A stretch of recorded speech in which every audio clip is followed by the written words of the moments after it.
We're not waiting for opportunity. We create an opportunity. We're not waiting for opportunity.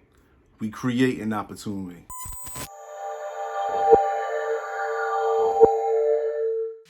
I want to ask you, do you have an exit strategy? Are you prepared to give up things that you've been holding on to, that you've been carrying, that you've been invested in? Time, money, effort, thoughts, emotions. Do you have an exit strategy for these things? And have you thought about how to let these things go, or how to walk away from these things in order for them to develop, or in order for you to develop? Have you thought about this? So I take a look at myself with things and I say, man, I'm stuck in this thought process, or I'm stuck in this behavior, or I'm stuck in this environment, or I'm stuck in this space. I don't want to be here. Why am I here? Why is this happening? Is this person's fault? Is the system? Is that? It's whatever may be up next up that I can point the finger at. Excuse me. Never once coming back and saying, did I have a plan? Did I think of a plan? Did I write a plan down?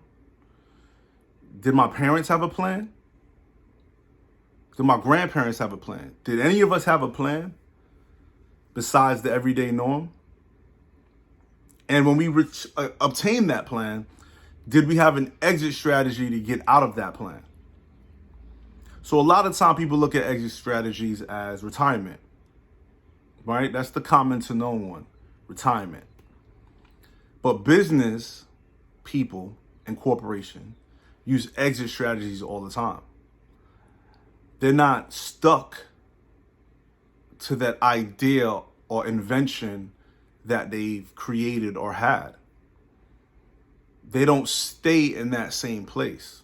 They allow themselves to say, hey, I came up with an idea, I came up with an invention, I came up with a service, and I'm gonna go ahead and I'm gonna create it, I'm gonna do it, I'm gonna make it happen. And now that it's doing good and well, patent and all that other good stuff, trademark, I'm gonna sell it. I'm gonna sell it. People are like, you're gonna sell it? You're gonna sell your baby? That's not your baby. And even your baby gets up, gets married, and leaves, right?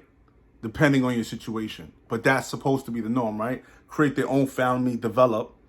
So you're hoping that you took care of your child enough, or gave your child enough information that they can use as a young adult or an adult to make the proper choices or the proper thought process on how to maneuver within this life, right?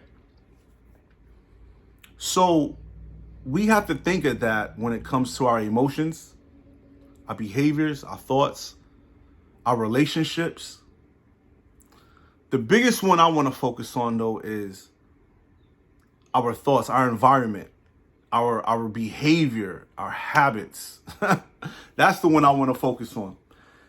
Because a lot of time I see today, even myself included, being stuck in a mind frame that was taught to me as a child or an adolescent, because we had to grow up quick. So we feel that we got it all together, even though we skip steps by choice or not, to not fully develop in that. But we had to hurry up and do it, become that. And we stay stagnant because we never truly developed. So we never saw it, the curve of growing. So we didn't know that, there's a time and place for each level, because you're never like this forever. You go to another one. So you got to let this step go for you to put your foot on the next step. Or you're just going to still be at the bottom step, and you'll never even get to knock on the door or ring the doorbell or enter the building. You understand? So even myself, like I said, I'd be stuck in a thought process, an aggressive thought process, or I'm potentially could be aggressive to me, or I'm always looking behind my back, or I'm always looking to the left, or what do you really mean when you're saying what you're saying to me? You know, what you really got, going. What's your angle to this? You know, constantly on the fence and aware, you know, never just, okay, it is what it is. And I'm prepared for whatever could be. It's always the ready to go right now, responsive, right? Compared to, no, if it comes to me, I will diffuse it the best way I know how, right? Compared to ready to be overly aggressive to it. Because coming from the places I came from, if you wasn't the aggressor, then you would be the bullied. And we're not going for that, right? But you keep walking with that thought or process, you go into different rooms, I'll go into different rooms, different places, and any little thing I hear that seems a bit verbally aggressive or underhanded, I'm ready to go out. And they're like, whoa, whoa, whoa. And then I don't want to speak to you, and that's it. And they cut it and it's finished. And now you don't even get to the point that you were trying to get to because you're being overly aggressive, right? You in a relationship, say, I'm being overly aggressive. What? Or this and that. Or, you know what, you got something up your sleeve. So I'm with multiple partners and like, yo, forget that. You know what I mean? Like, I'm not going to have one person have me like a duck. All of these situations because you're being overly aggressive and overly worried about someone trying to do you wrong.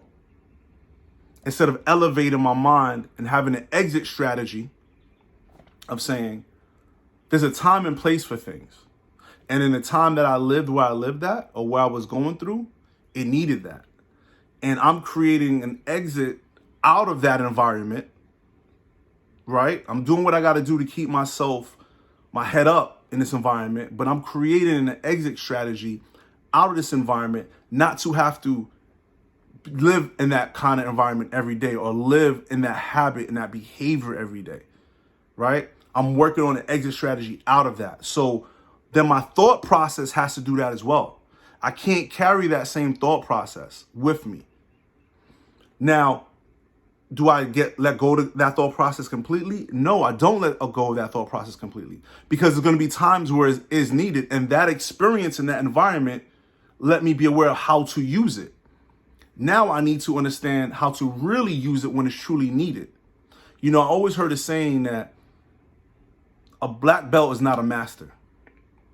Because if you're always fighting at a black belt level and you can't bring it down to a green belt, to a red belt, to a white belt, or whatever it needs to be, you're not a master, because you can't teach.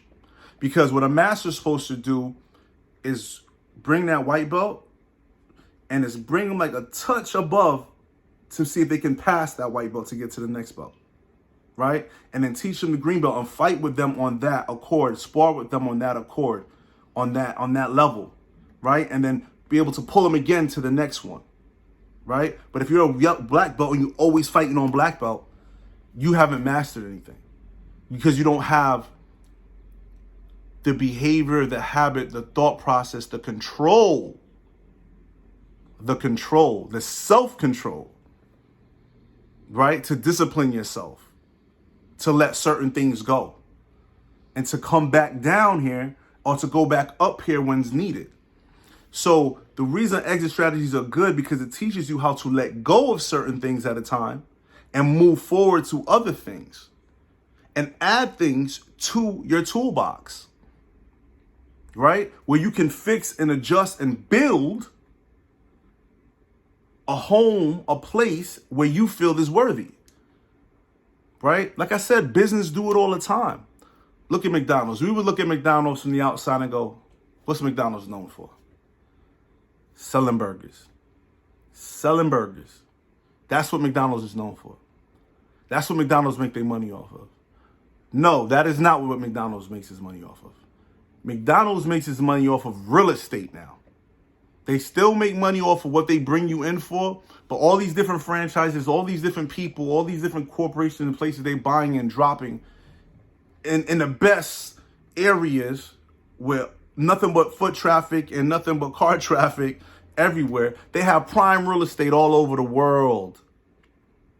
Prime real estate all over the world. Okay? Because they didn't just stay at that point where we're just only going to think about burgers and french fries and chicken nuggets and Happy Meals.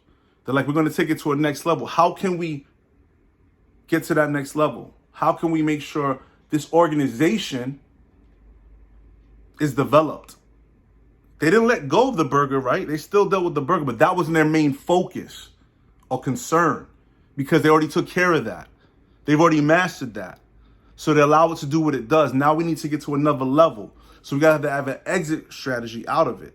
And they developed more. Let me give you another person, or another organization, a company. Jay-Z. He bought a company, right? What was it called? Tidal. He bought Tidal, right? I keep it real with you guys. I come up here trying to, I'm not researching all, from what I know, we having conversations here. Let's talk. You know what I mean? Let's chop it up.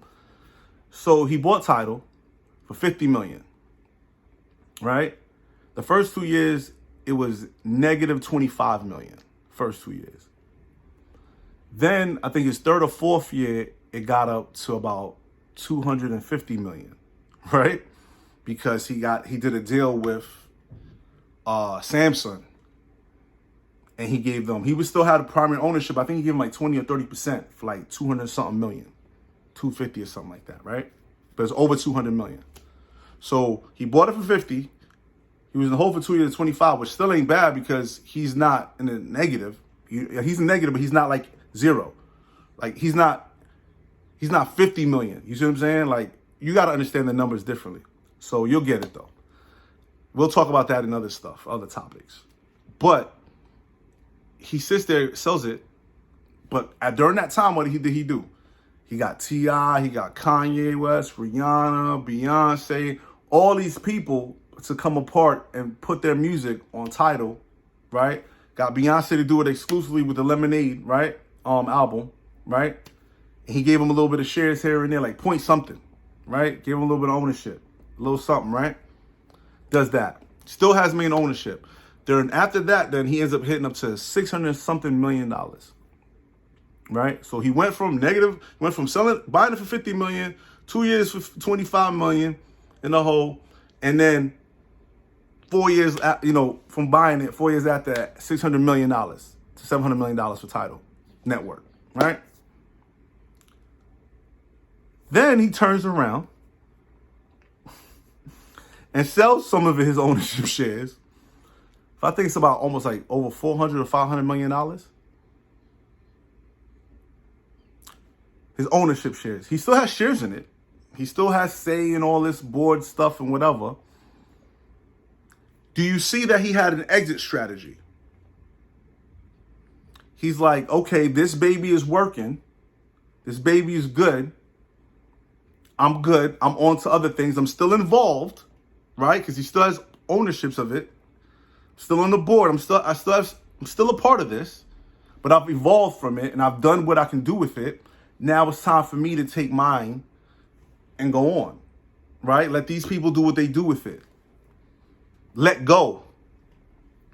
Relinquish my hands on it and let them take care of it. And if they don't, God forbid, I'm still good. And I'm still going to get paid off for this yearly from investments from it. You see what I'm saying? He didn't hold on to it. Rockefeller, same thing. He has elevated it, right? A lot of people do the same thing. Look at 50 Cent. 50 Cent came through. G-Unit. Killed the game, right? He didn't think about himself. He got his partners on, this and that, right? Started his own record label. Cool. 50 Cent is a good artist. But what'd he do? He dived into acting. Then what'd he do? He started writing. He kept on having exit strategies for each point and then make sure they could work on autopilot without him. So he didn't constantly have to be involved in it. So he can do other things, experience other things, develop other things, grow his level. You're not going to grow unless you have exit strategies. And you have to start first with your mind and your thought process. You can't be thinking how you were thinking 2, 3, 4, 5, 10 years ago. Last summer. Right? What they say, Fat Joe say? Yesterday prices is not today's prices. And you have to figure out why. Because my value and what my worth is not the same as yesterday. But if I'm thinking like I was thinking yesterday, then yes, it is. If I'm thinking and behaving how I was behaving last year, then yes, it is. So before you can get exit strategies on your ideas and inventory and business and stuff like that, in order for you to be an entrepreneur and tycoon, you first have to get an exit strategy with your mind and your behavior and habits. in order to elevate yourself out of what you're in. Because no one's going to come and give it to you. You got to make the plan, you got to set the goal, and then you got to execute. And that's the hardest part, is execution, because that's when you get weary. That's when you get tired. That's when you get frustrated. That's when you get attacked. But that execution is going to help you with your exit strategy, and it's going to define you and build you. And look at all the people you like out there. I don't care if it's actresses, lawyers, judges. I don't care what it is, right? NBA players, whoever. The greatest ones have multiple things going on because they have an exit plan. So make sure this all still takes care of them and their family forever, so they create generational wealth. Don't get hung up on that one thing. In your mind, don't get hung up on those mistakes you made, those things you did in the past, that environment you lived in. Let it teach you what it taught you and prepared you for. And now allow yourself to learn and generate new thoughts and ideas and behaviors and habits to go coincide with that, to develop a great picture, right? You get real close to the picture, it looks smudged, right? But you see all the little particular dots and marks and paints, right? And as you go back and draw your face from it, you see the overall picture. Get your face up out of there and step back for a minute. Because the exit strategy has you stepping back. You're not staying stuck forward.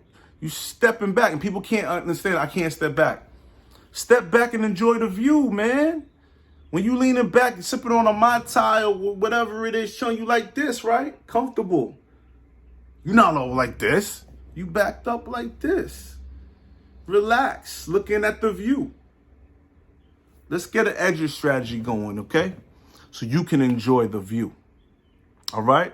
So remember, we're not waiting for opportunities, we creating opportunities. We're not waiting for opportunities, we creating opportunities. And remember, it starts in yourself first.